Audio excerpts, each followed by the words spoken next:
প্রাপ্তি কিছুটা সময় বিমূঢ় চোখে চেয়ে রইল অয়নের বাদামি চোখের দিকে। অয়নের ঠোঁটে মৃদু হাসি লেপ্টে আছে।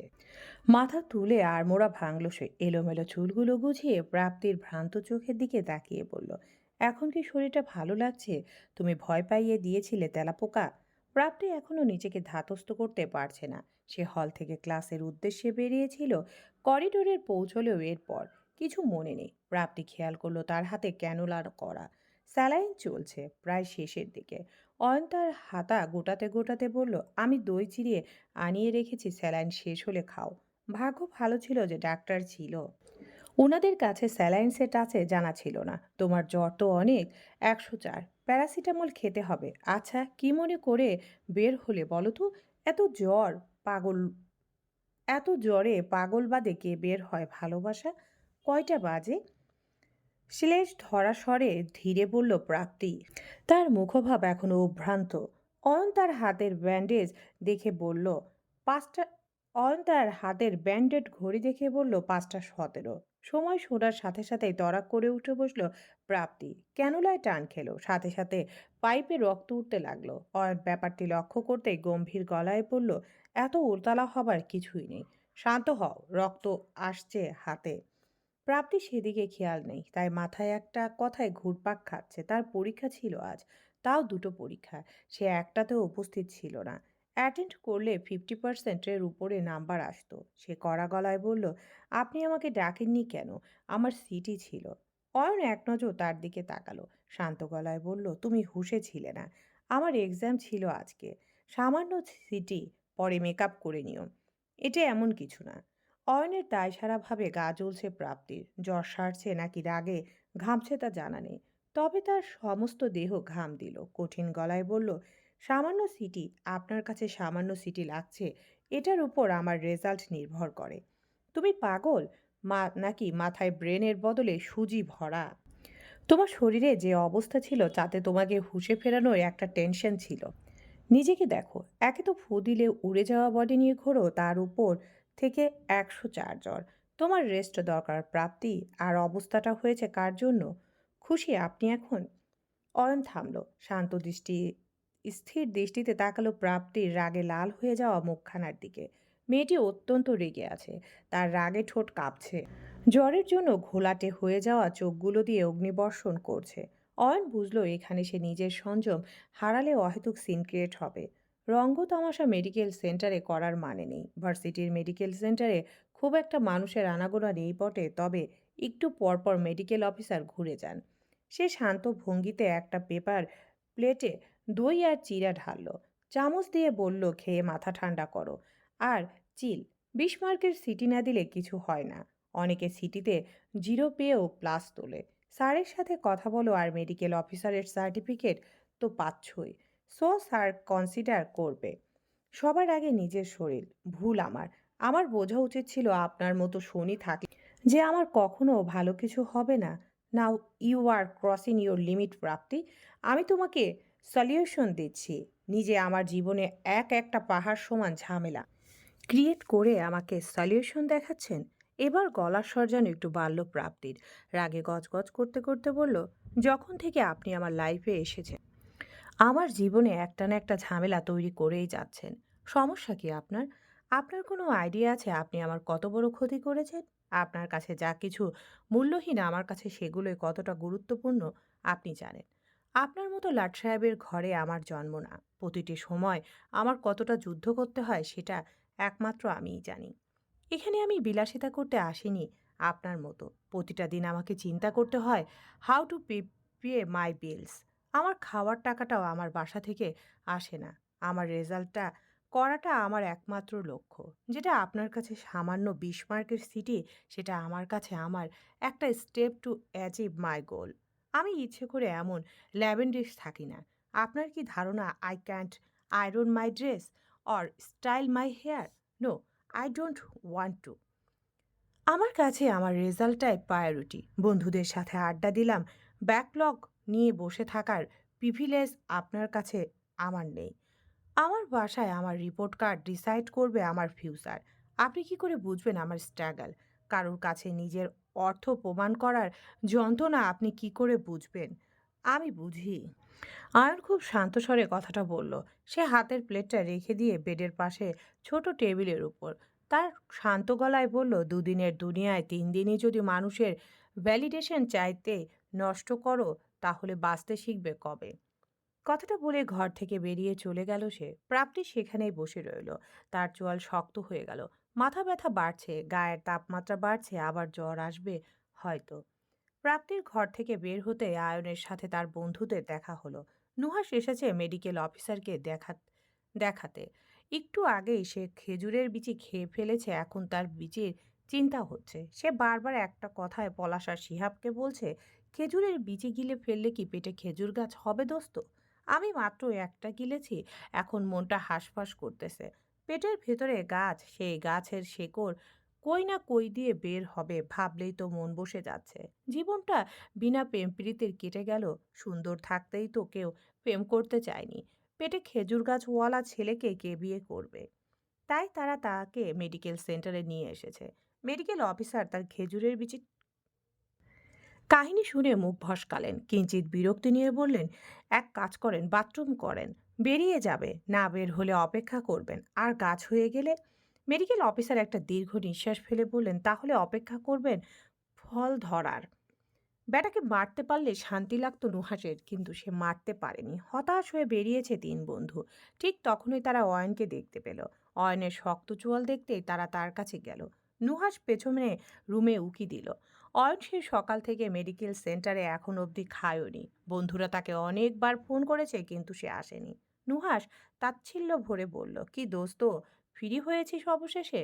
ভাই কি সিনটাই দেখালি ডিপার্টমেন্টে, পিওর সিনেমা। নায়িকা মাথা ঘুরে পড়তেই তাকে ধরে ফেলা, তারপর কোলে টোলে তুলে মেডিকেলে নিয়ে আসা। পিওর সিনেমা, শুধু ব্যাকগ্রাউন্ডে একটা গানের অভাব। অভদ্র হয়েছি আমি তোমারই প্রেমে তাই। নুহাসের দিকে কটমট করে চাইল অয়ন। কঠিন স্বরে বলল, আরেকবার কানের কাছে মশার মতো গান গাইছস তো স্টাপলার দিয়ে তোর ঠোঁট সেলাই করে দিব। বলেই হনহন করে বেরিয়ে গেল সে। নুহাস বেকুব স্বরে শিহাবকে জিজ্ঞেস করলো, কি রে, কি এমন বললাম যে রেগে গেল? ঝগড়া টগড়া হইছে মনে হয়। মানে, প্রেমের নাম বেদনা হইতেই পারে, নতুন নতুন প্রেম তো। বন্ধুদের কাছে যা প্রেম, তা আইনের কাছে ঠিক কি তা সে জানে না। তবে নিজেকেই নিজের হাজারবার গালি দিল। সে আর প্রাপ্তিকে নিয়ে ব্যস্ত থাকবে না, কখনোই না। সে তার পুরনো জীবনে ফিরে যাবে। মেয়েটি তাকে টেকেন ফর গ্রান্টেড নিয়ে নিয়েছে, আর নিজেকে অপমান করার সুযোগ দেবে না অয়ন। প্রাপ্তির জ্বর 3 দিন ছিল। জ্বরটা বেশ ভোগালো তাকে। হয়তো একদিন ঠিকমতো বিশ্রাম নিলে সে সুস্থ হয়ে যেত, কিন্তু সে বিশ্রাম নেয়নি, তাই ভোগান্তি বেশি হলো। হলের খাবারে অরুচি হয়ে গেছে, দেখলেই বমি পায়। 3 বেলা কলা আর বাটার বানের উপর তাকে কাটাতে হচ্ছে। প্রাপ্তিকে আপাতত গণরুমে অ্যালটমেন্ট দেওয়া হয়েছে। রেজাল্ট ভালো হলে তাকে রুম দেওয়া হবে। 3 দিন পর সে আদ্রিতাকে পড়াতে বের হলো। বের হতেই একটা দৃশ্য তার মেজাজ খারাপ করে দিল। অয়ন একটা মেয়ের সাথে পদ্মপুকুরে বসা। মেয়েটি হাসছে, অয়নও হাসছে। রাগার দৃশ্য নয়। অয়ন মানেই গোবর, আর মেয়েরা মানেই মাছির মতো তার পাশে ভন ভন করবে। এটাই সায়েন্স। কিন্তু প্রাপ্তির মেজাজ খারাপ হলো। জ্বরের কারণে হয়তো মাথার শর্টকাট সার্কিট হয়েছে। তাই তো এই স্বাভাবিক দৃশ্যই তার মাথায় আগুন জ্বলছে। এই লোকটা 3 দিন তাকে যন্ত্রণা দেয়নি, এখানে তার খুশি হওয়ার কথা। সে এটাই চেয়েছিল, কিন্তু সে কোথাও না কোথাও একটু বিরক্তি হয়েছে। পরক্ষণে মেয়ে হলো ঘন্টায় 300 টাকার ডিলের জন্য সে হতাশ। যতই হোক, হাতিটা টাকা তো দিচ্ছিল। প্রাপ্তি একটা দীর্ঘশ্বাস ফেলল। তারপর অয়নদের সামনেই রিকশায় উঠল। হেঁটে যাওয়ার ক্ষমতা নেই পায়ে, রিকশাটায় ভরসা। আদ্রিতা আগের মতো দায়সারা ভঙ্গিতে পড়ল প্রাপ্তির কাছে। মেয়েটি ভালো ছাত্রী, তবে তার কনফিডেন্সটা অনেক বেশি। সব পারি ভাবখানার জন্য সে খুব সিলি সিলি ভুল করছে। প্রাপ্তিকে তার খুব বেশি পছন্দ না, তাই তার কথা শোনা বা তার সাথে কথা বলাও তার অপছন্দ। প্রাপ্তি এবার নিজ থেকেই বলল, শুনেছি তোমার বড় ভাইয়ার সাথে তুমি খুব ক্লোজ, তো তাকে নিজের সমস্যাগুলো বলো। আমার মনে হয় সে তোমাকে একটা সমাধান দিতে পারবেন। আদ্রিতা চুপ করে থাকলো। কথাটা যেন সে শুনতে পায়নি। সে একদৃষ্টিতে তার টেবিলের উপর রাখা গ্লাভসের দিকে তাকিয়ে আছে। প্রাপ্তি বুঝলো মেয়েটি তার সাথে কথা বলতে চাইছে না, তাই সেও খোঁচালো না। সে আর তার মতো হোমওয়ার্ক লিখে উঠতে গেলে আদ্রিতা খুব জড়তা নিয়ে বলল, ভাইয়া বাসায় আসে না, তার সাথে বাবার সমস্যা আছে। পারিবারিক ঝামেলার ব্যাপারগুলো প্রাপ্তি সবসময় এড়িয়ে যায়। সে নিজের পরিবারের অর্ধেকের বেশি ঝামেলা দেখেও না দেখার ভান করে। সুতরাং আদ্রিতার পরিবারের ঝামেলাতে সে ইচ্ছে করে অনাগ্রহ প্রকাশ করছে। কিন্তু আদ্রিতা বলে ওঠে, আপনার কাছে মোবাইল আছে, তোমার কাছে নেই? না। মোবাইল দিয়ে কি করবে? ভাইয়াকে ফোন দিব। প্রাপ্তি দ্বিধায় পড়ল। পারিবারিক ঝামেলা কি এতটাই জটিল যে আদ্রিতাকে বাসা থেকে ফোনও করতে দেওয়া হয় না? আদ্রিতা প্রাপ্তির বিমূঢ় দৃষ্টি দেখে যেন কিছু একটা আন্দাজ করল। সে অবলীলায় বলল, বাসার ফোন দিয়ে ফোন দিলে ভাইয়া ধরবে না। সে কারোর ফোন ধরে না। আমি অনেকবার চেষ্টা করেছি, তাই আপনার ফোন চাইছিলাম। তুমি তোমার ভাইকে ফোন দিবে নাকি অন্য কাউকে? অন্য কাকে ফোন দিব?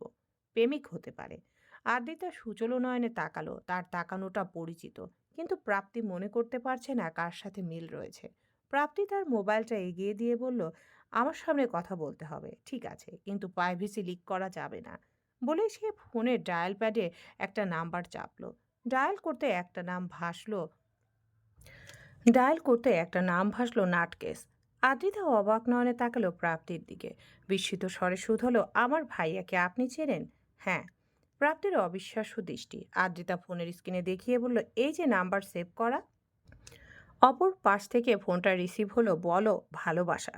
বলো ভালোবাসা, অবশেষে আমাকে মনে পড়ল। আদ্রিতা চোখ জোড়া বড় বড় করে চাইল প্রাপ্তির দিকে, আর প্রাপ্তি তড়িঘড়ি করে আদ্রিতার হাত থেকে ফোনটা নিয়ে কেটে দিল। মস্তিষ্ক ঘোলাটে হয়ে গেল। অনেক তথ্য একত্রে এসে ঘেটে হয়ে গেছে চিন্তাগুলো। প্রথমে যে ধাক্কা ছিল সেটা ছিল অয়ন শিকদার, আদ্রিতার বড় ভাই। তার মানে অয়ন শিকদার এবং আবরার ভাইয়া দুইজন ভাই, অথচ দুইজনের মধ্যে আকাশ পাতাল পার্থক্য। সেই তথ্যটা হজম হওয়ার আগে আরেকটা তথ্য সামনে এলো। তা হলো সিনিয়র ভাই অয়নের সাথে তার পরিবারের দা কুমড়োর সম্পর্ক। এই তথ্যটা প্রাপ্তির ব্রেনে সংরক্ষিত রাখার মতো কোনো তথ্য নয় যদিও, কিন্তু তথ্য তো তথ্যই। ডিলেট না হয়ে যায় পরে ডিলেট না হয়ে পরে দেওয়া যাবে। এখন আরেকটা গন্ডগোল বেঁধেছে, তা হলো আদ্রিতা মনে করছে প্রাপ্তির সাথে অয়নের প্রেম জাতীয় সম্পর্ক রয়েছে, এবং অয়ন ভাবছে প্রাপ্তি নিজ থেকে তাকে স্মরণ করেছে। দুটো তথ্যের একটাও সঠিক নয়, কিন্তু বোঝাবো কাকে? এই যে না ক্লাস 9-এ পড়া মেয়েটা তার দিকে চরম আগ্রহ নিয়ে তাকিয়ে রয়েছে। এতটা আগ্রহ সে তার কাছে পড়ার সময়ও করেনি। প্রাপ্তি দীর্ঘশ্বাস ফেলে বলল, দেখো আদ্রিতা, আপনি ভাইয়ার গার্লফ্রেন্ড?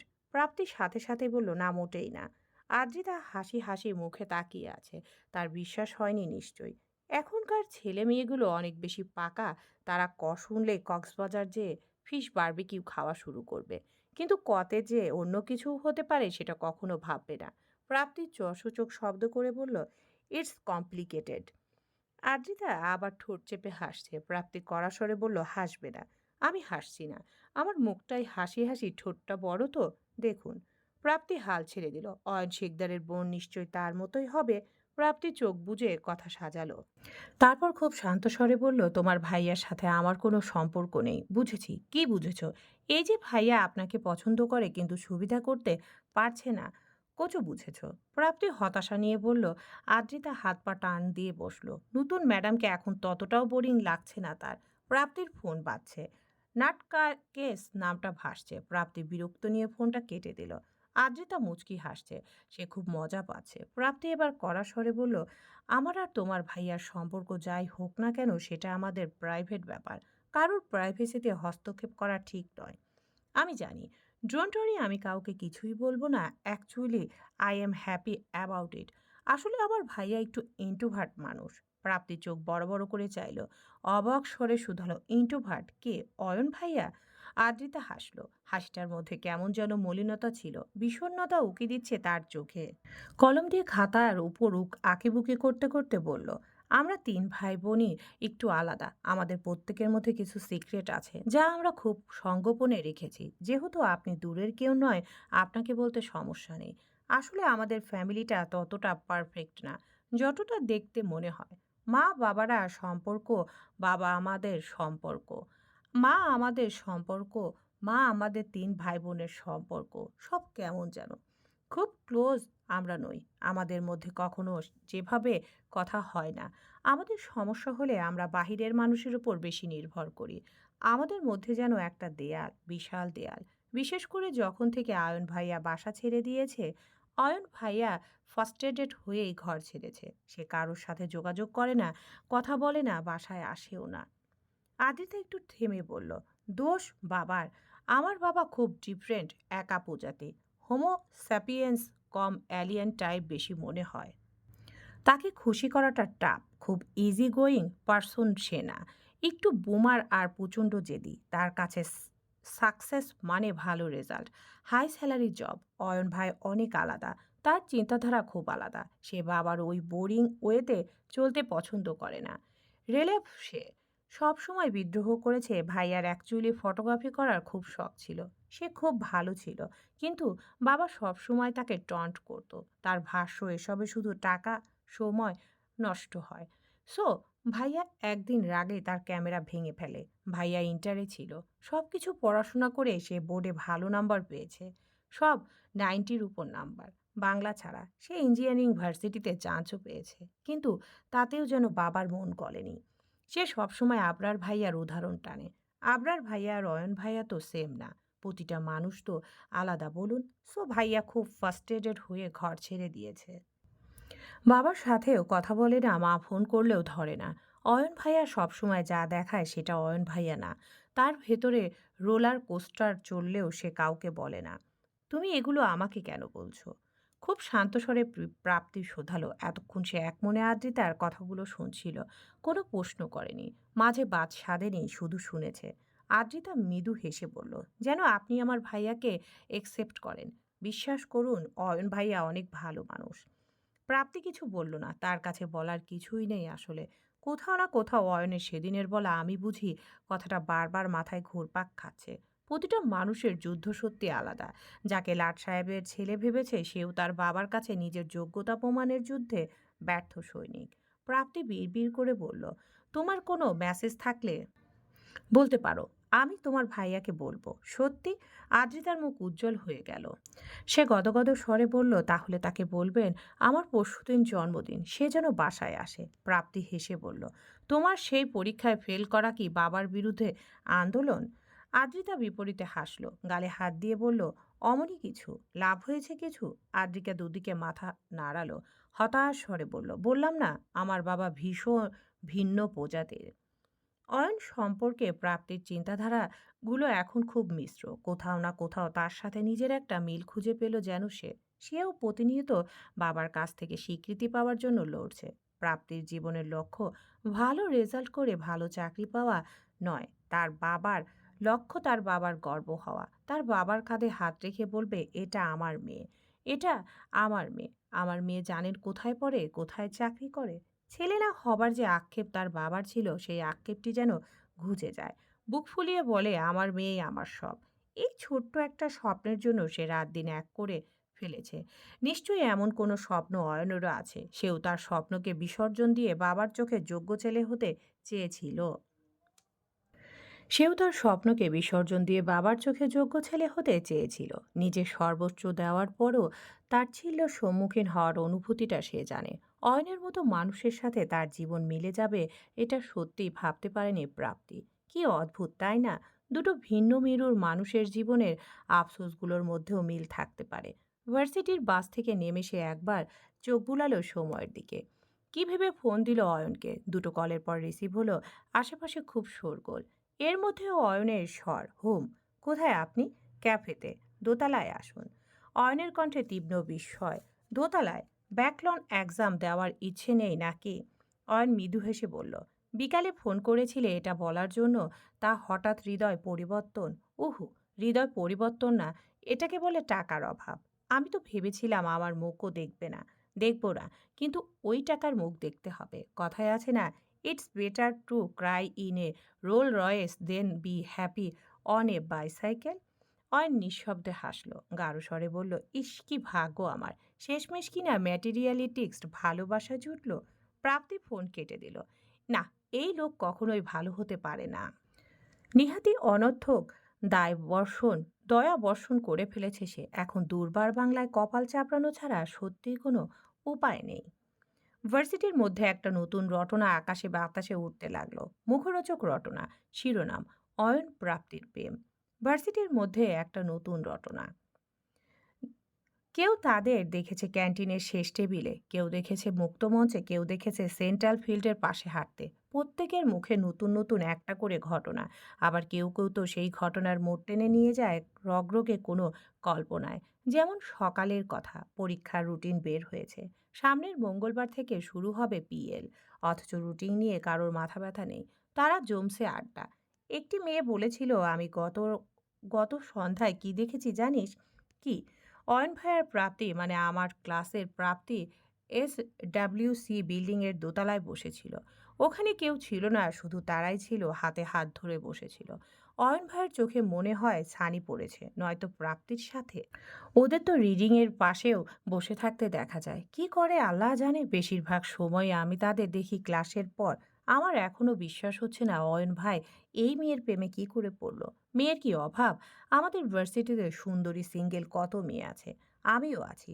তুই মেয়ে কিছু সুন্দরী না, প্রাপ্তির থেকেও তো সুন্দরী ভাই। এসব কথার মাঝে রাইসা ছিল অবশ্য। সে সবটাই শুনল, কিন্তু কিছু বলল না। কয়েকদিন যাবৎ এই সকল রটনা শুনছে সে। অয়নের অফিস গৃহেও এটা নিয়ে আলোচনা হয়। নুহাস দ্য গ্রেট একটু পর পর তার ফাটা বাঁশের মতো স্বর নিয়ে গান গায়। এক দুইবার অয়নের ধমক খায়, আবার শুরু হয়। আহা, একি ছোঁয়া নিশি দিন, শিহরণে কাটে বেলা। রাইসা সব শোনে, কিন্তু কোনো মন্তব্য করে না। এদিকে এসব রটনা সম্পর্কে একেবারে জ্ঞানশূন্য প্রাপ্তি। পরীক্ষার সময় তার অবস্থা দেখার মতো। খাওয়া দাওয়া ঠিক নেই, ঘুমের হিসেব নেই, সারাটাক্ষণ একটা বইয়ের মুখের সামনে ঝুলছে। রাইসা একবার সাহস করে তাকে শুধানোর চেষ্টা করেছিল, তুই কিছু শুনেছ? তুমি কিছু শুনেছ? কি? মানে গসিপ। এত সময় নেই। 2 দিন ধরে 3 ঘন্টা করে ঘুমাচ্ছি, সময় পেলে একটু ঘুমাবো। ওখানেই রাইসা চুপ করে গেল। বুঝলো প্রাপ্তি জগতের কোনো খোঁজ রাখে না। রাইসার বিশ্বাস হয় না এইসব প্রেমের খবরের উপর। তার ধারণা প্রাপ্তির মধ্যে সেই ফাংশনটা নেই। যে মেয়ের মাথায় শুধু কোডিং ঘোরে সে কি করে প্রেম করবে? তবে আয়ন ভাইয়ার মনে কি চলছে তা বোঝা মুশকিল। রুশনা আপুর রুমের ব্যবস্থাটা আয়নের ভাইয়ের অনুরোধেই হয়েছিল। প্রাপ্তি যখন অজ্ঞান হয়ে গেল, অয়ন ভাইয়াই তাকে মেডিকেলে নিয়ে গেল। রাইসা ওকে যখন দেখতে গিয়েছিল, উনি গম্ভীর স্বরে বলেছিলেন, আমি আছি, তুমি যাও। তাই রাইসার সন্দেহ হয়। রাইসা ক্লাস থেকে বের হলো, এসে দাঁড়ালো করিডোরে। ক্লাসে 11:30টায় শুরু হবে, ফলে প্রাপ্তি এখনো আসেনি। এখন প্রায় সব ক্লাসই শেষ হয়ে গিয়েছে। যেসব স্যারদের সিলেবাস শেষ হয়নি তাদের দু একটা ক্লাস হয়, বাকিটা সব ফাঁকা। সিটি শেষের দিকে, শুধু ল্যাব কুইজ বাকি 3টা। আজকে দুটো হবে। রাইসার পড়া হয়নি কিছুই, সে পড়ার সময় পাচ্ছে না। অয়নের অফিস গিয়েই তার সময় কাটছে। বেশ কিছু কাজ পেয়েছে। এই তো গত মাসে অয়ন তার হাতে কর করে 10,000 টাকা তুলে দিল। ছোট কয়েকটা কাজ করেছে, 10-12 ডলারের। রাইসা খুব মজা লাগছে, যে কারণে পড়াশোনা শিখেই উঠেছে। প্রাপ্তির পাশে বসলে যদি একটু উত্তর দিতে পারে। প্রাপ্তিকে বলা হয়নি সে যে বিগত 3 মাস ধরে অয়নের ফার্মে কাজ করে। প্রাপ্তি বিষয়টা কিভাবে নেবে সেটা আন্দাজও করতে পারছে না, সে কারণেই বলা হয়নি। সত্যি বলতে রাইসা চায় না প্রাপ্তি এবং তার সম্পর্কটা নষ্ট হোক। এই তো গত পরশু সে তাকে বলেছিল, আচ্ছা আমরা একটা বাসা ভাড়া করলে কেমন হয়। 2 রুমের মাঝে একটা বাসা দেখেছিলাম, অবশ্য তখন টাকা ছিল না। এখন টাকা আছে। হোস্টেলে আমার পড়া হয় না। আমার পাশের বেডের মেয়েটা সারা রাত বয়ফ্রেন্ডের সাথে কথা বলে। তোমার সিট ভাড়া নিয়ে চিন্তা করো না, যা তোমার হলের ভাড়া আসে সেটাই না হয় আমরা অ্যাডজাস্ট করে নিব। রাইসার তখন বলতে ইচ্ছে হয়েছিল, আমার কাছেও টাকা আছে, চিন্তা করো না। কিন্তু সে সেটা না বলে বলল, আমি ভেবে বলি। প্রাপ্তি মাথা নাড়িয়ে বলল, হ্যাঁ, চিন্তা করে দেখো। প্রাপ্তির অ্যাপ্রোচটা রাইসার ভালো লাগলো, কিন্তু একটা মেয়ের ফ্ল্যাটমেট হওয়া মানে তার সাথে ঘনিষ্ঠ হওয়া। প্রাপ্তি এবং রাইসা বান্ধবী হলেও তাদের মধ্যে একটা দেয়ালই প্রায়ই অনুভূত হয় রাইসার। প্রাপ্তি ইচ্ছে করে সেই দেয়ালটা টেনে রেখেছে যেন। রাইসাও সেই দেয়াল ভাঙার চেষ্টা করে না, কারণ এতে করে সে ফেলনা হয়ে যাবে। রাইসা যখন গভীর চিন্তায় মগ্ন, তখন তার ঘাড়ে কেউ হাত রাখলো। সাথে সাথে চমকে উঠল সে। পেছনে তাকাতেই দেখলো প্রাপ্তি দাঁড়িয়ে আছে। অবাক স্বরে বলল, ক্লাসে যাবে না?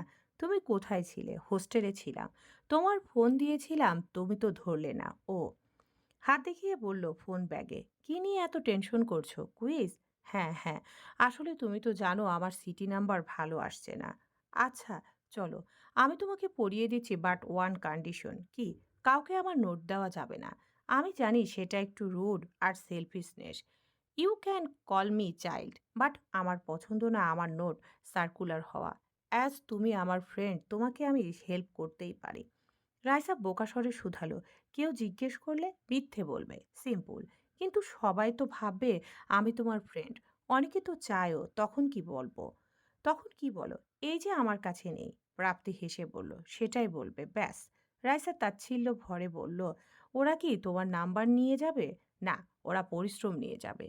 তোমার কাছে মনে হতেই পারে আমি সেলফিশ, কিন্তু এই নোটগুলো আমি রাত জেগে বানিয়েছি। আর ফ্রিতে সেগুলো পড়ে প্লাস পাবে, আমার সহ্য হবে না। সেটা আনফেয়ার। এখন তুমি বলো, তুমি কি পাশ করতে চাও কিনা? না, না, আমি চাই। তাহলে চলো। কুইজ বিকেলে, তোমার কাছে এখন 3.5 ঘন্টার সময় আছে। চলো, চলো। আচ্ছা, বাসার কথা বলেছিলে, ওটা কি এক্সামের পর দেখবে? প্রাপ্তি একটু ভেবে বলল, হ্যাঁ, সেটা করলেই ভালো হয় বুঝলে, কারণ এক্সামের এই 1 মাস আমি স্ট্রেস নিতে চাই না। রাজা কিছু জিজ্ঞেস করতে চাইলে প্রাপ্তি এবং অয়নের সম্পর্কের ব্যাপারে, কিন্তু থেমে গেল। অহেতুক মানুষের ব্যক্তিগত ব্যাপার নিয়ে কৌতূহল প্রকাশ করা ঠিক হবে না। কুইজ শেষে হাসি মুখে বের হলো রায়সা এবং প্রাপ্তি। দুজনের পরীক্ষায় ভালো হয়েছে। রায়সা একটু উৎফুল্ল স্বরে বলল, তোমাকে একটা কথা বলবো? বলো। তুমি আমাকে এক্সামের সময় একটু পড়াবে, আমার অবস্থা খুব বাজে। অনেক কিছুই আমার কঠিন লাগছে, বিশেষ করে ম্যাথ। প্রাপ্তি ঘড়ির দিকে তাকিয়ে বলল, সমস্যা নেই। তবে আমি তোমাকে সারাদিন দিতে পারবো না। আমার রুমে এসো, যা যা সমস্যা আছে তা মার্ক করে রেখো। আমি চেষ্টা করব এগেন আমার নোট যেন সার্কুলার না হয়। মানুষ তোমাকে নিয়ে অনেক কিছু বলে, বলুক, আমার যায় আসে না।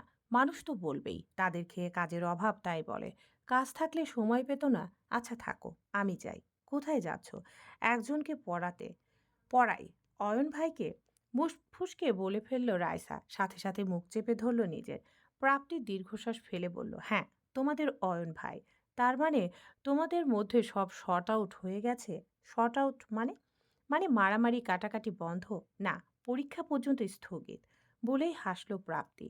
রায়সার বলতে ইচ্ছে হলো, আমি তো শুনেছি পুরোপুরি স্থগিত। এখন তোমাদের মধ্যে অন্য কিছু চলছে। কিন্তু বলতে পারল না। প্রাপ্তি এক প্রকার ঘাস ফড়িংয়ের মতো লাফাতে লাফাতে চলে গেল। রায়সার আর বলা হলো না। সন্ধ্যার গন্ধ নাকে আসছে। দিন ছোট হয়ে গিয়েছে, একটু পর আজান দিবে। বাহিরে আড্ডার সুর আসছে। এদিকে একাডেমিক ভবনের 3 তলার বিশাল বারান্দায় এক কোনায় বসে রয়েছে অয়ন। নীল আকাশটা ভীষণ মায়াবী লাগছে। সাদা সাদা তুলো মেঘ দল বেঁধে উঠছে। কবি হলে হয়তো 2 লাইন লিখে ফেলতো অয়ন। নীল মায়ায় অচেনা ভালোবাসায় হারায় বারে বারে অবুঝ ঠিকানায়। মনে মনেই হাসলো অয়ন, কিন্তু সেই ভালো লাগা টিকলো না। ঝড়ের গতিতে প্রাপ্তি উপস্থিত হলো। এসেই বলল, বই খুলুন, বই খুলুন, সময় নেই। অয়ন চোখ মুখ কুঁচকে বলল, কেন, ট্রেন ধরতে যাচ্ছ? উফ উফ, পড়া আছে। এত পড়ে কি বিদ্যাসাগর হবে? অয়নের কথা না শোনার ভান করে প্রাপ্তি বলল, হোমওয়ার্ক হয়েছে? আমি কি গ্যাদা বাচ্চা?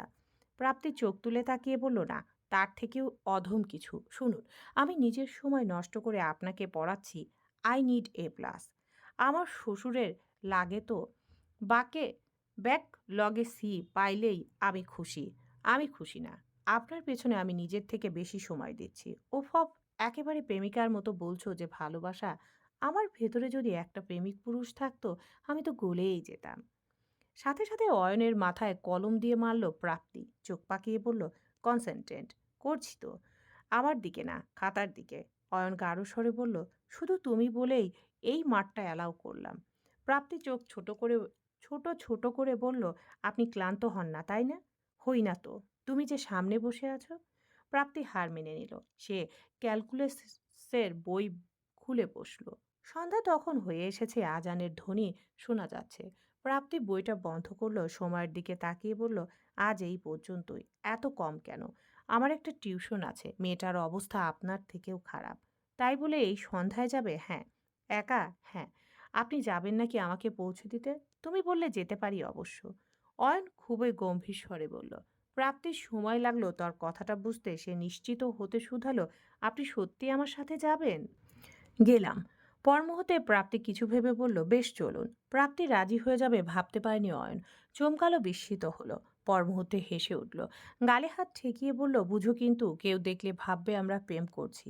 তাইলে ছাড়ুন। বলেই পা বাড়াতে অয়ন বলে উঠল, না না, আমি আসছি। আপনার আশা লাগবে না। এখানে বসে বসে রূপকথা লিখুন।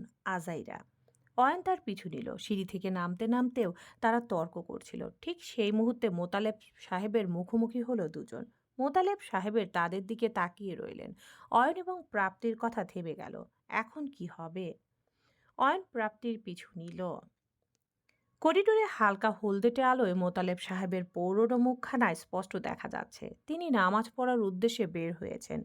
মাথায় টুপি পরা, পায়জামার টাকনুর উপর তোলা। তিনি স্তম্ভিত, বিস্মিত। প্রাপ্তির সাথে মামার চোখাচোখি হলো।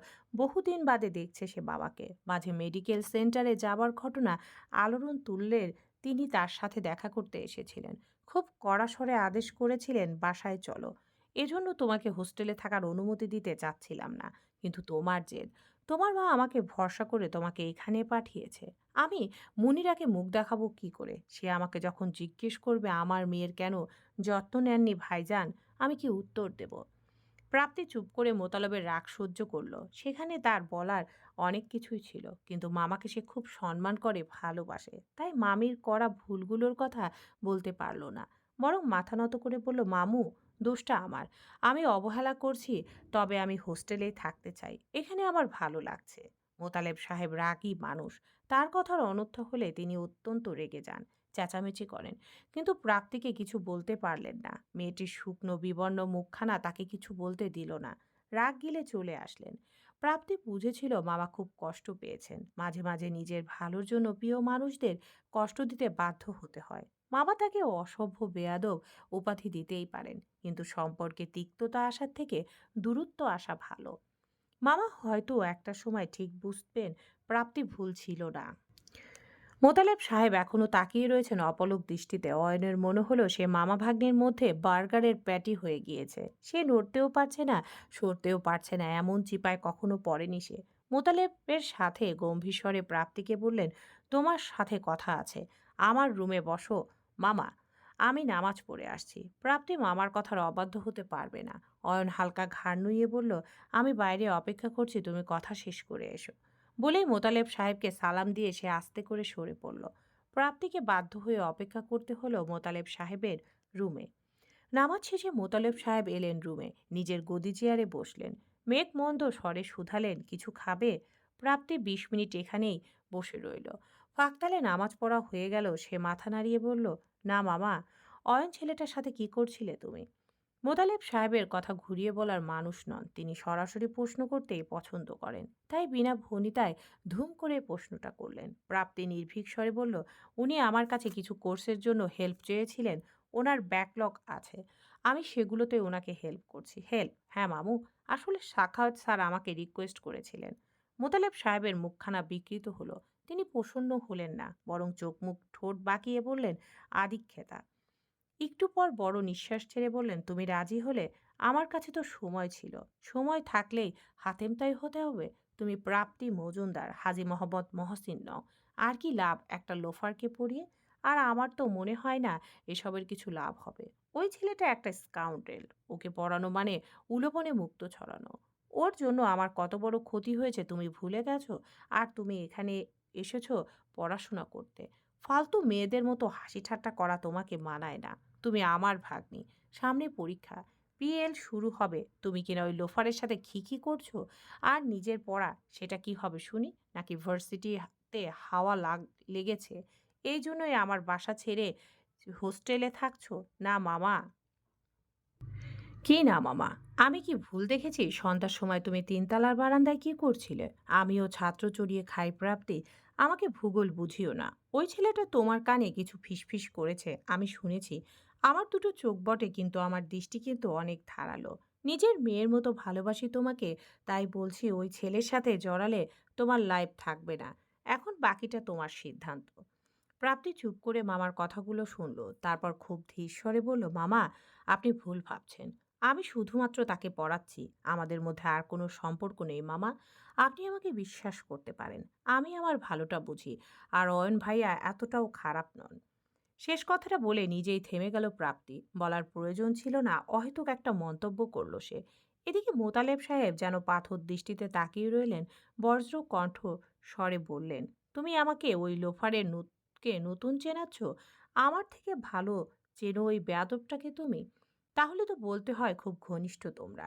তুমি যেহেতু বড়ই হয়ে গেছো তাহলে এইসব ব্যাপার নিয়ে আমি আর কথা নাই বলে। আপনি আবার ভুল বুঝছেন। আমি শুধু বলতে চাচ্ছি আমি আমার পড়াশোনা নষ্ট হয় এমন কিছু করব না। সেটা সময় বলে দিবে। আমাদের চুল এমনি এমনি পাকেনি। মোতালেব সাহেবের কণ্ঠে অভিমান প্রকাশ পেল। প্রাপ্তি কিছু সময় চুপ করে বসে রইল, তারপর মৃদুস্বরে বলল, আমি কি যাব মামা? যাও। প্রাপ্তি আর বসতে পারল না, তার বুকের ভেতরটা কেমন যেন অস্থিরতায় ভরে গেছে। মামাকে সে অত্যন্ত শ্রদ্ধা করে, অথচ মামাকে অহেতুক কষ্ট দিল। এতে তো তারও দোষ নেই। সে তো অয়নের সাথে জড়াতে চায়নি, পরিস্থিতিগুলো এমন ছিল। সে অয়নকে বিনামূল্যেও পড়াচ্ছে না, টাকার কথাটা মামাকে বলতে পারল না। উপর থেকে অয়নকে ডিফেন্ড করেছে, একদম অনর্থক। অয়নকে তার খুব ভালো লাগে না, মোটেও ভালো লাগে না বলতে গেলে। অথচ এই ছেলেটাকে মামার সাথে সে ডিফেন্ড করেছে। মহা ভুল করে ফেলল। একাডেমিক ভবন থেকে বের হতেই দেখল বাইরে অন্ধকারে অয়ন বসে আছে, হাত দিয়ে মশা তাড়াচ্ছে। গাছগাছালির কারণে সন্ধ্যা হলে মশার উপদ্রব বেড়ে যায়। অয়ন মশার কামড় খেয়ে বসে রয়েছে। প্রাপ্তি অবাক স্বরে শুধালো, আপনি হলে যাননি? ওমা, আমি না বললাম আমি অপেক্ষা করছি? দরকার ছিল না। অয়ন গাঢ় স্বরে বলল, আমি তো তোমাকে কথা দিয়েছি ভালোবাসা, কথার অন্যথা করি কি করে? অন্ধকারের মধ্যেও প্রাপ্তির মনে হলো অয়ন হাসছে। প্রাপ্তির দৃষ্টি সরিয়ে নিল। হাঁটতে শুরু করলো সে। পেছন পেছন অয়নও হাঁটা শুরু করলো আর বলতে লাগলো, ম্যাকম্ব কি বলল? কিছু না। শুধু কিছু না? বকলো না? প্রাপ্তি উত্তর দিল না। অয়নও থামল না। রাতের কালচে আকাশে তলে দুজন হাঁটছে, পাশাপাশি দুজন। মৃদু বাতাসে প্রাপ্তির ঝুঁটি থেকে খোলা চুল উড়ছে। বৃষ্টি হবে হয়তো, ঝমঝম করে শীতল বৃষ্টি। প্রাপ্তি যে এমন একটি বাসায় এসে দাঁড়াবে আশা করেনি অয়ন। ফ্ল্যাট বাড়ির সামনে এসেই সে দাঁড়িয়ে গেল। প্রাপ্তি অজ্ঞাত ভাব নিয়ে বলল, আমি এখানেই পড়াই। আবরার ভাইয়ার ছোট বোনকে চিনেন নিশ্চয়ই? অয়ন হুট করে গম্ভীর হয়ে গেল। তার চোখের দৃষ্টি শান্ত হয়ে গেল। দারোয়ান তাকে সালাম দিল। সে উত্তর দিল স্মিত কণ্ঠে। পকেট থেকে সিগারেটের প্যাকেটটা বের করলো। উল্টো দিকে ঘুরে বলল, যাও, আমি অপেক্ষা করছি। আপনি কি ক্যাম্পাসে ফিরে যাচ্ছেন? হ্যাঁ। আমার এখানে কি কাজ? প্রাপ্তি কিছু বলতে পারল না। জোর করার কোনো সুযোগ নেই, তাই সে হাল ছেড়ে দিল। শুধু যাবার সময় বলল, আদ্রিতা তার বড় ভাইয়াকে খুব মিস করছিল। ইস বেচারি, বলেই সে হাঁটা দিল। অয়ন এখনো দাঁড়িয়ে রয়েছে, হাতের ফাঁকে জ্বলছে তার নিকোটিনের ধোঁয়া। সিগারেটটা খুব বিস্বাদ, টানতে ইচ্ছে করছে না। একটু একটু করে জ্বলে জ্বলে ক্ষয়ে যাচ্ছে। যাক, মনটা হুট করে খারাপ হয়ে যাচ্ছে। এটা ভালো লক্ষণ নয়। ১.৫ ঘন্টা পর পেরিয়ে বাড়ির বাইরে বের হলো প্রাপ্তি। প্রায় ১.৫ ঘন্টা পরিয়ে বের হলো প্রাপ্তি। অয়ন এখনো সেখানেই দাঁড়িয়ে আছে। দেয়ালের বিশাল পিঠটা ঠেকিয়ে এক এক করে সবগুলো সিগারেট শেষ করলো সে। প্রাপ্তি তাকে দেখে অবাক হলো। বিস্মিত স্বরে শোধালো, আপনি এখানে দাঁড়িয়ে আছেন যে? তুমি ক্যাম্পাসে ফিরবে না? আপনি আমার জন্য দাঁড়িয়েছিলেন? প্রাপ্তির প্রশ্নের উত্তর দিল না অয়ন। তার মুখখানা মলিন, কণ্ঠে কেমন যেন ছন্নছাড়া ভাব। প্রাপ্তি ঘাটল না। সে একটা রিক্সা ঠিক করতেই যাবে, অমনি অয়নখানা হাতখানা ধরে বলল, আমার মনটা ভালো নেই ভালোবাসা, আমার কি করা উচিত? প্রাপ্তির চোখগুলো বড় বড় হয়ে গেল। কি বলবে বুঝে উঠল না।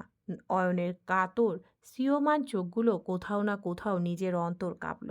অতি বিরক্তিকর ছেলেটার মলিন চোখ এতটা স্পর্শকাতর হবে কে জানতো?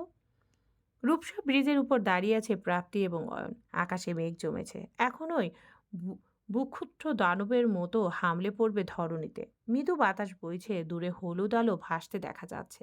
নৌকা পার হচ্ছে। আজ ব্রিজটা নির্জন, নিরিবিলি নয়।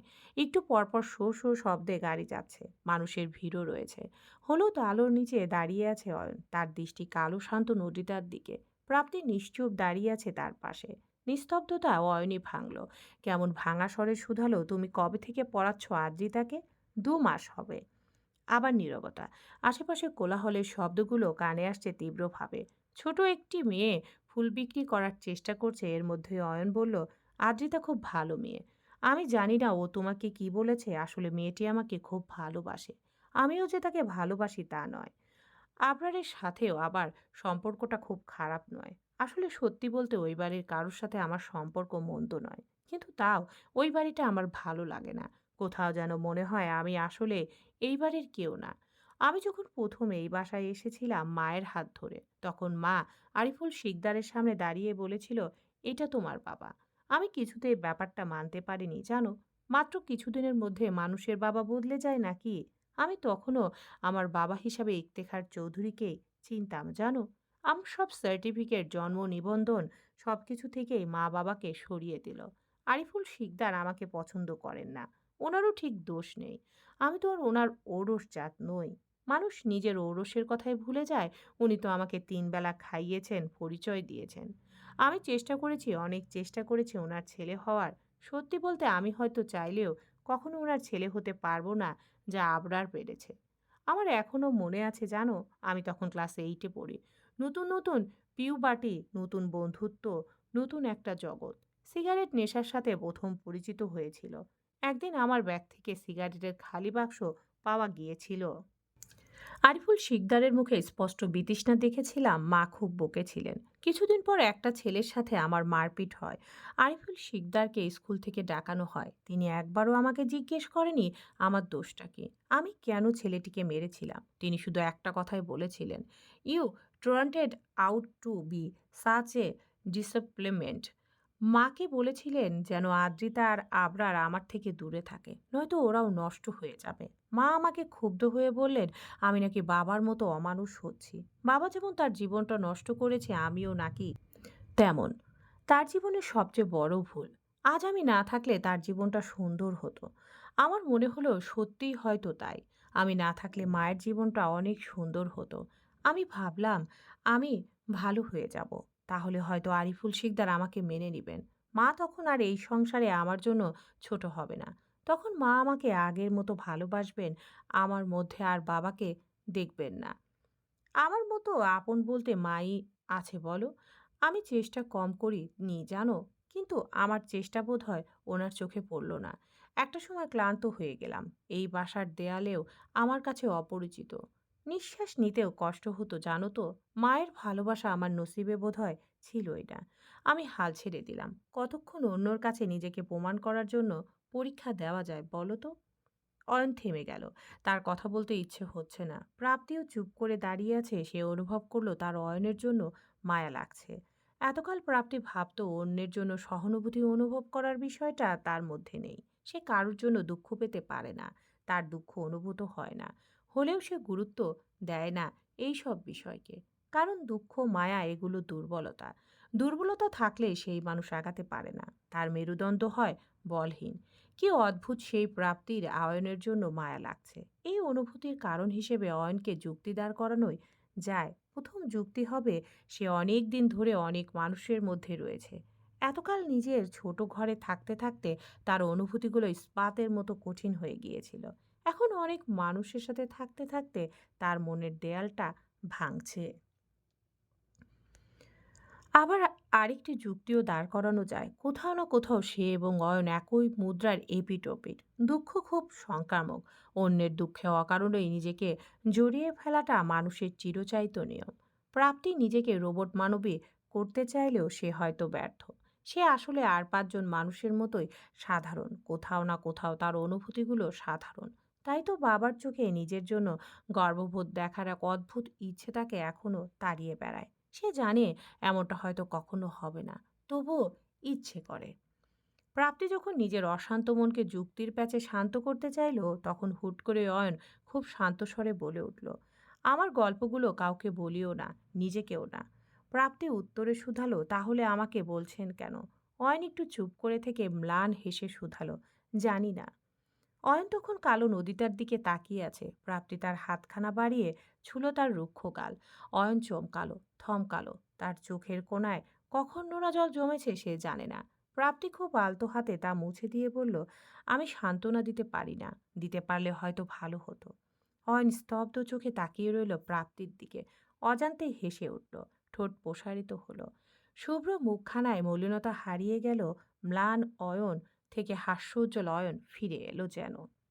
রাত ৯টা বাজে। হলের গেট বন্ধ হয়ে গিয়েছে। অয়ন সময়ের দিকে খেয়াল করেনি।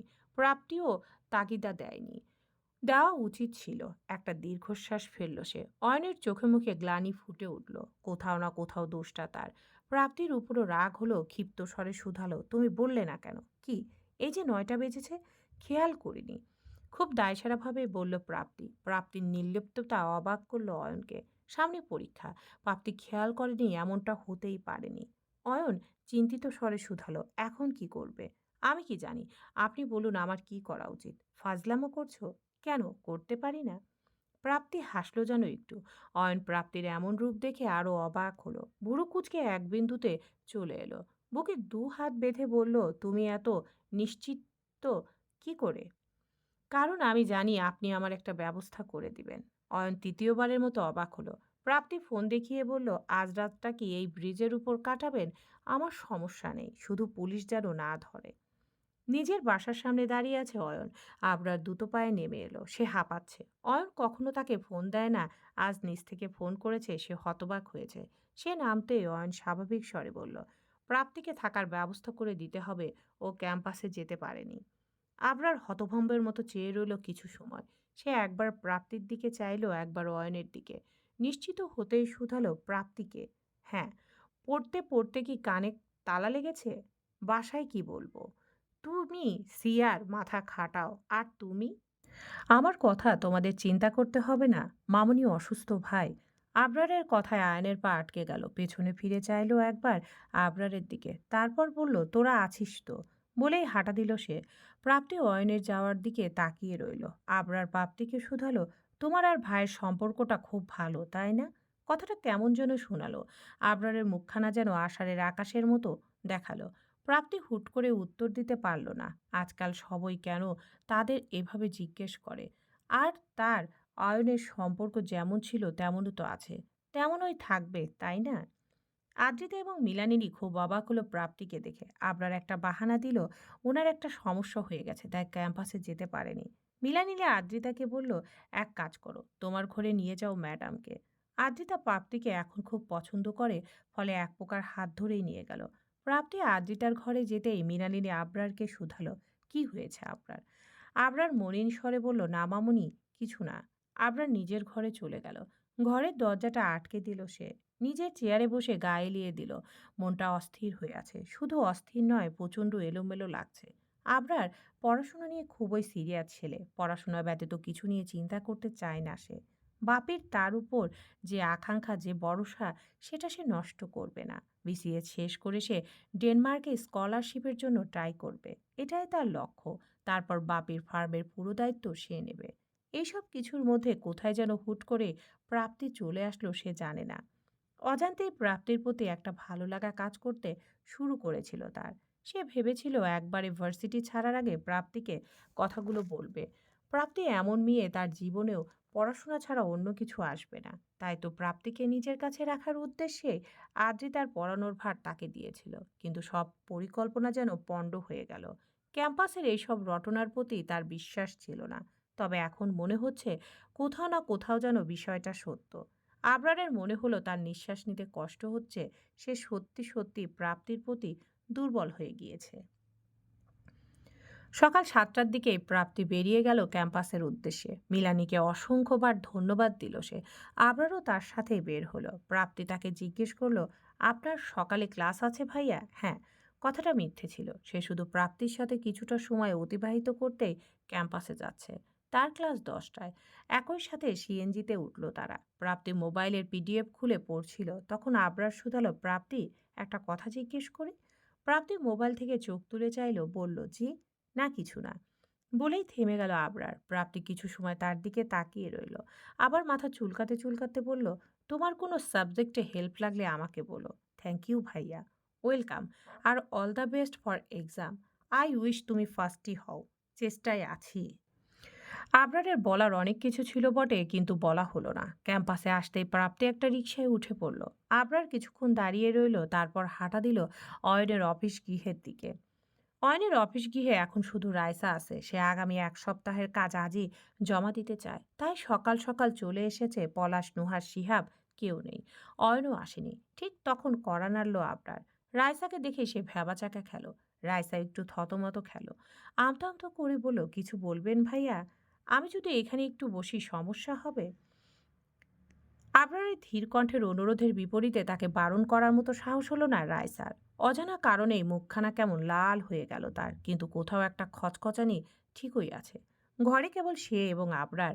অফিস গৃহের চেয়ারে আবরার বসবে এটা এমন কোনো দৃষ্টিকটু বিষয় নয়। তবুও কেমন যেন অস্বস্তি হচ্ছে রায়সার। এই অনুভূতিটা অন্যদের ক্ষেত্রে হয় না। এক অচেনা জড়তা তাকে ঘিরে ধরেছে। আবরারের মুখের দিকে তাকাতেও লজ্জা লাগছে। বলা বাহুল্য, আবরার ভাইয়া একজন সুদর্শন পুরুষ।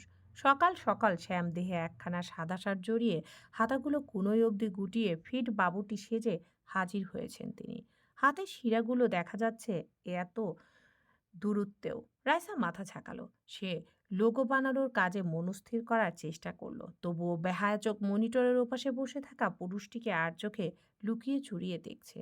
ধরা খেলে মানিজ্যত থাকবে না, তবুও কেন যে এমন করছে। এর মধ্যে আবরার বলল, তুমিও এখানে কাজ করো? রাইসা ভ্যাবাচাকা খেলো, যেন চোর ধরা খেয়েছে এমন। হতভম্ব মুখখানা তুলে বিমোট স্বরে শুধালো, হ্যাঁ। বললাম, ভাইয়ের আন্ডারে তুমিও কাজ করো? হ্যাঁ, আসলে আমি লোগো ডিজাইনের কাজ করি। পারো? শিখে নিয়েছি। আমি আঁকাউকি মোটামুটি পারি। ভাইয়া বললেন, একটু ফটোশপ আর ইলাস্ট্রেটরের কাজ শিখলেই হয়ে যাবে। আবরার গালে হাত দিয়ে বলল, বাহ, তুমি তো খুব ট্যালেন্টেড, জানতাম না। এক্সামের পর সিএসসি ফেস্ট হবে জানো তো। ব্যাকগ্রাউন্ডের কাজ তাহলে তুমি নিও। রাইসার গালে রক্ত জমে গেল। মৃদু হেসে বলল, ধন্যবাদ ভাইয়া। লজ্জার ভারে কোথাও চাপা পড়ে গেল। আর সাথে সাথেই লোগোর ফাইলটা এনক্রিপ্টেড হয়ে গেল। রাইসার এ সম্পর্কিত জ্ঞান সীমিত। তার জিপি জিপিজি ফাইলটা আর ওপেন করা যাচ্ছে না। রাইসার মাথায় আকাশ ভেঙে পড়ল যেন। মুহূর্তে অশান্ত হয়ে উঠল সে। বুক কাঁপছে উত্তেজনায়। মাথায় ঘাম জমেছে, তার হাত পা কেমন ঠান্ডা হয়ে গেল। মুখস্থিত অব্যক্ত কুণ্ঠা ফুটে উঠল। উন্মত্ত স্বরে বলল, আমার ফাইলটা এমন হয়ে গেল কেন? আমি তো সেভ করলাম, অন হচ্ছিল না কেন? আবরার চেয়ার থেকে উঠে তার কাছে এগিয়ে গেল। তার পাশে দাঁড়িয়ে ঝুঁকে মাউসটা হাতে নিল। ধীর বলল, দেখি, আমাকে দেখতে দাও। রায়সা জুবুথুবু হয়ে একটু সরে বসলো। তার খোলা চুলে আবরারের হাতের স্পর্শ লাগছে। আবরারের উডি পারফিউমের গন্ধ নাকে বিচ্ছে। আবরার কিছু মুহূর্তের মধ্যে ফাইল ঠিক করে দিল। সে হেসে বলল, এত ঘাবড়ানোর কিছু হয়নি তো। অ্যান্ডক্রিপ্টেড হয়ে গিয়েছিল, তাও ঠিক হয়ে গেছে। কি করে ঠিক হলো? আবরার চেয়ার টেনে বসলো রায়সার পাশে। খুব শান্তভাবে তাকে বুঝিয়ে দিল পুরো বিষয়টা। তারপর বলল, বুঝেছ? রায়সা একটাও শব্দ শুনেনি। তার হৃদয় কাঁপছে। হৃদস্পন্দন বেড়ে গিয়েছে অস্বাভাবিক রকম। নিজের হৃদয়ের ধুকপুকানি নিজের কানেই পাচ্ছে। আবরার মিষ্টি করে হেসে বলল, তুমি এত ভয় পাও কেন বলো তো? যখনই দেখি ভয়ে একেবারে নাকানি চুবানি খাওয়া হাল। এভাবে হলে হবে? সিএসসি ইঞ্জিনিয়ার হতে এত সামান্য বিষয়গুলো যদি ভয় পাও তাহলে চলবে কি করে? রাইসা লজ্জা পেল, মাথা নামিয়ে নিল। আবরার সাথে সাথেই থেমে গেল, বিব্রত স্বরে বলল, আমি মজা করছিলাম। Don't take it personally. ভাইয়া, আমি এগুলো একটু কম বুঝি। ভাইয়ের ফার্মে কাজ করো আর বলছো কম বোঝো? জানো তো, ওরা চারটা টেক ইঞ্জিনিয়ার্স। এহেন জিনিস নেই যা ওরা বোঝে না। রাইসা চোখ তুলে অবাক স্বরে শুধালো, আপনার থেকেও জিনিয়াস? আমি বই খাওয়া পাবলিক, জিনিয়াস না। মিথ্যে বলেন কেন? সবাই জানে আপনি কত জিনিয়াস, কত কত কম্পিটিশন জিতেছেন। স্যারদের মুখে তো একটাই নাম, আবরার শিকদারের মতো হও। আপনার কাছে আমরা তো নস্যি। শুনেছি আপনাকে থিসিসের জন্য চুজ করার জন্য স্যারেরা মারপিট করবে। আবরার হাসতে হাসতে জিজ্ঞেস করলো, এগুলো কে বলে তোমাদের? সত্যি, আপনার রেকর্ড আছে টানা 3 সেমিস্টারে CG 4 পাওয়ার। একটু পড়লে তুমিও পাবে। আমার মনেই থাকে না কিছু। আমি কি প্রাপ্তি নাকি? প্রাপ্তির কথা শুনতে আবরারের ঠোঁটে একটা মিষ্টি হাসি ফুটে উঠল। আনমনেই বলল, প্রাপ্তি আসলে ইউনিক। কথাটা ধীরে বললেও রাইসা ঠিকই শুনতে পেল। কোথাও না কোথাও তার হাসি মুখখানা একটু দমে গেল। ম্লান স্বরে বলল, হ্যাঁ, অনেক ইউনিক। আবরার উঠে দাঁড়ালো। পকেটে হাত পুরে বলল, তুমি কখন পর্যন্ত আছো? আমি 12টা পর্যন্ত আছি। আজ ক্লাস নেই তো। ল্যাব কই 4টায়। একটা কাজ করতে পারবে? বলুন। আবরার ঝটপট একটা কাগজে নিজের নাম্বারটা লিখে বলল, ভাই আসার সাথে সাথেই আমাকে একটা কল দিবে। ভাই মানে অয়ন। তোমার অয়ন ভাইয়া। রাইসা মাথা দোলালো। আবরার চলে যেতে রাইসা আবরারের নম্বরটা নিজের ফোনে সেভ করে নিল। বড় বড় লেটারে লিখল, আবরার ভাইয়া। মুখোমুখি দাঁড়িয়ে আছে অয়ন এবং আবরার। অয়ন ঠিক 11টার সময় অফিস গৃহে এসেছে। আর সাথে সাথে রাইসা আবরারকে ফোন করেছে। আবরার প্রথমে ফোনটা ধরছিল না, কিন্তু 11:30টার দিকে ব্যাক করতে রাইসা ফিসফিসিয়ে বলল, বস চলে এসেছে। কে বস? অয়ন ভাই। আবরার তখন বুঝলো রায়সা তাকে ফোন করেছে। তাড়াহুড়োতে সে রায়সার নম্বরটি নেয়নি।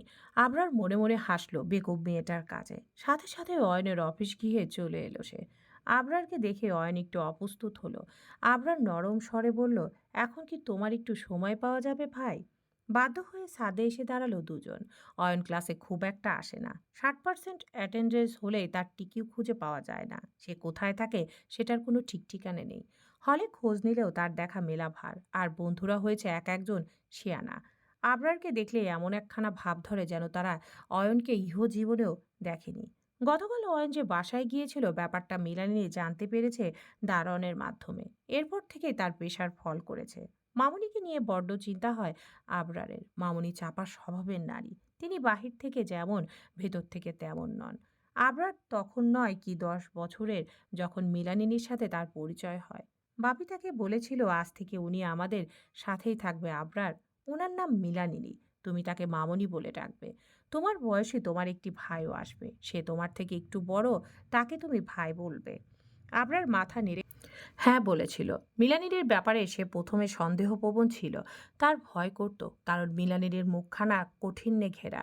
কিন্তু সময়ের সাথে সাথে সে বুঝল মিলানিনী তাকে খুব আদর করে, কখনো তার এবং অয়নের মধ্যে ভেদাভেদ করেনি।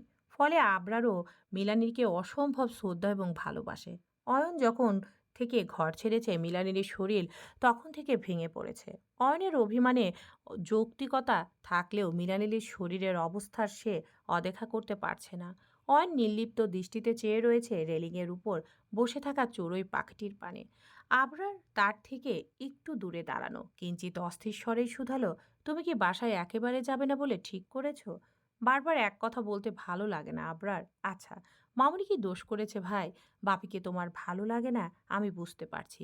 বাপির মতো আত্মকেন্দ্রিক মানুষের সাথে টিকে থাকা অনেক কঠিন, কিন্তু মামুনি, তার কি দোষ? একটু কথা বলা যায় না ভাই? কাল রাতেও মামুনির বিপি ফল করেছিল। সে খুব দুর্বল হয়ে গেছে। কখন বিপি হাই থাকছে, কখনো লো। সারাক্ষণ তোমার জন্য সে অস্থির হয়ে থাকে। অয়ন এবার কঠিন চোখে তাকালো আবরারের দিকে।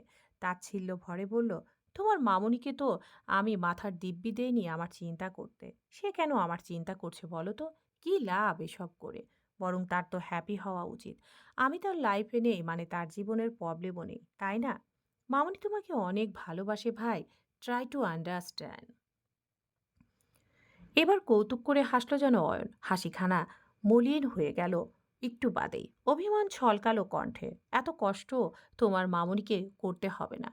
তাকে জানিয়ে দিস আমি ভালো আছি, খুব ভালো আছি। আমি ওই বাসায় যেয়ে ধুকে ধুকে মরতে পারবো না। বাপি বললে শুনবে। তোর বাপির ইগো না এভারেস্টের সমান। সে কখনো আমার কাছে নত হবে না। তোর মামুনি তার কাছে প্রায়োরিটি কখন ছিলই না। It was just a marriage of conveni convenience. বলেই হনহন করে নেমে গেল অয়ন। আবরার দীর্ঘশ্বাস ফেলল। ভুল বলেনি অয়ন। আরিফুল আর মীনানির বিয়েতে কোনো ভালোবাসা নেই, শুধু লেনদেন, ব্যাস। পরীক্ষা শুরু হয়েছে পুরোদমে ইঞ্জিনিয়ারিং ভার্সিটিতে। পরীক্ষার 1 মাস মানে রোলার কোস্টার। রিডিং রুম থেকে হল সবখানেই শুধু পড়ার গুঞ্জন, শুধু নোট আর পিডিএফের ছড়াছড়ি। ভালো ছাত্রছাত্রীদের ঘরে পিঁপড়ার মতো মানুষের ভিড়। ম্যাথ থেকে কোডিং, মেকানিক্স থেকে ইলেকট্রনিক্স, সব বিষয়ের জন্য টপাররাই শেষ ভরসা। পেয়ে আড্ডা সব স্থগিত, শুধু পাস করার তাগিদা। প্রাপ্তি সকাল থেকে পড়ছে, এখনো 2টা চ্যাপ্টার শেষ হয়নি। প্রশ্ন সলভ করা এখনো বাকি, মাথায় গরম হয়ে যাচ্ছে। সকালে শুধু একটা বিস্কিট আর পানি খাওয়া হয়েছিল। এখন 12টা বাজে। সে গোসল করে এলো। তারপর কদুর তেলের সাথে পানি মিশিয়ে মাথায় ঢাললো। তবুও মাথা ঠান্ডা হচ্ছে না, মনে হচ্ছে মাথা ফেটে যাচ্ছে। এর মধ্যেই সকাল থেকে দফায় দফায় মানুষ আসছে তার ক্লাসে। কি করেছে বুঝছে না সে। আদৌ কি ক্লাস করেছে? বিরক্তি লাগলেও কিছু বলতে পারছে না প্রাপ্তি। বাধ্য হয়ে তাদের সমস্যার সমাধান দিতে হচ্ছে। হঠাৎ ফোন বেজে উঠল। ফোন অনবরত বাজছে। একবার কেটে দিল, আবার ফোন এলো। একটা সময় বিরক্ত হয়ে ফোন ধরল প্রাপ্তি। খেকিয়ে বলল, কি হয়েছে? এত ফোন দিচ্ছেন কেন? নিজে আসো তো ভালোবাসা। খুব ধীরে ভারী স্বর। প্রাপ্তি হোঁচট খেলো, একটু থামলো, তারপর শুধালো, কেন? আসো বলছি, খুব জরুরি কাজ আছে। আমার সিলেবাস শেষ হয়নি। ভালোবাসা, এসো না প্লিজ। আকুল স্বরে আয়নের প্রাপ্তি একটা দীর্ঘশ্বাস ফেলল। এখন এমনিতেও পড়া হচ্ছে না, মাথা গরম হয়ে আছে। অয়নকে 2 মিনিট দিলে কিছুই যায় আসবে না। ফলে কঠিন স্বরে বলল, মাত্র 5 মিনিট। আচ্ছা, বলেই ফোন কেটে দিল অয়ন। প্রাপ্তি 10 মিনিটের মধ্যে নিচে নামলো। তার চুল অবিন্যস্ত, তেল চপচপ করছে, মোটা চশমার পেছনে চোখ জোড়া, নির্ঘুম। অয়ন একটা হতাশ নিঃশ্বাস ছেড়ে বলল, চলো। কোথায়? যেখানে আমি নিয়ে যাব। বলে প্রাপ্তির হাতখানা নিজের হাতের মধ্যে নিল সে। প্রাপ্তি বিমূঢ় স্বরে বলল, আমার পড়া আছে। জানি, জানি মানে কি? চুপ, আর একটা কথাও না। অয়ন ভাইয়া, বলো ভালোবাসা, আমি কোথাও যাব না। অয়ন এবার গাঢ় চোখে তাকিয়ে বলল, তুমি নিজে যাবে নাকি আমি কোলে করে নিয়ে যাব? তোমার কাছে দুটো অপশন আছে, মামার বাড়ির আবদার, আমার বাড়ির আবদার। চলবে ইনশাআল্লাহ।